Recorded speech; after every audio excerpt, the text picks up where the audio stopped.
ప్రపంచంలో great crown రాబరీగా చరిత్ర సృష్టించినటువంటి సంఘటన ఒక 2 ఏళ్ల క్రితం జరిగింది. 2023 ఏప్రిల్‌లో స్విట్జర్లాండ్ నుంచి ఓ కార్గో విమానం కెనడాలో ఉన్నటువంటి టొరంటో ఎయిర్‌పోర్ట్‌లో దిగింది. అందులో ఓ కంటైనర్‌లో 400 కిలోల బరువైన 6,600 బంగారు కడ్డీలున్నాయి. అప్పట్లో వాటి విలువ 20,000,000 కెనడియన్ డాలర్లు.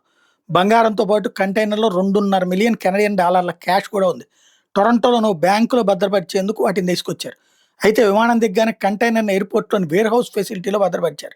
ఆ మరుసటి రోజులు పోలీసులు వెళ్లి చూస్తే కంటైనర్‌లో బంగారం లేదు, క్యాషు లేదు. దీని మీదన అప్పుడు సంచలనం సృష్టించింది. పోలీసులు దర్యాప్తు చేపడితే నకిలీ పత్రాలతో వేర్ హౌస్‌లోని సిబ్బందే దాన్ని మాయం చేశారని తేలింది. ఆ ఘటన సమయంలో ఇద్దరు భారతీయులు ఉన్నారు అందులో. సిమ్రాన్ ప్రీత్, పరంపాల్ సిద్ధు. వేర్ హౌస్ ఫెసిలిటీలో వీళ్ళిద్దరూ డ్యూటీలో ఉన్నారు. వీళ్ళు భారతీయ మూలాలు ఉన్నటువంటి కెనడాలో స్థిరపడ్డటువంటి సిక్కు కుటుంబాలనమాట. దీంతో పోలీసులు వీళ్ళిద్దరితో సహా 9 మంది మీద కేసు పెట్టారు. ఇప్పటికే పరంపాల్‌ని అరెస్ట్ చేస్తే సిమ్రాన్ ప్రీత్ పరారీలో ఉన్నాడు. ఇది కెనడా పోలీసులు అధికారికంగా చెప్పిన లెక్క. ఇప్పటివరకు ఆ బంగారాన్ని అయితే పోలీసులు గుర్తించలేదు. కేవలం కొంత క్యాష్ మాత్రమే స్వాధీనం చేసుకున్నారు.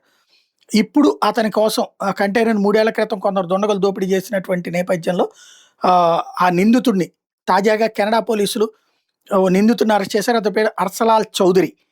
అతనికో చిరునామా అంటే ఏమీ లేదని, దుబాయ్ నుంచి టొరంటో పియర్సన్ ఇంటర్నేషనల్ ఎయిర్‌పోర్ట్‌లో దిగ్గానే అరెస్ట్ చేసినట్టు చెప్పారు. అయితే ఈ కేసులో కీలక నిందితుడు సిమ్రాన్ ప్రీత్ పనేసర్ భారత్‌లోనే ఉన్నాడన్నటువంటిది కెనడా పోలీసులు అనుమానించి భారత ప్రభుత్వానికి రిక్వెస్ట్ చేశారు.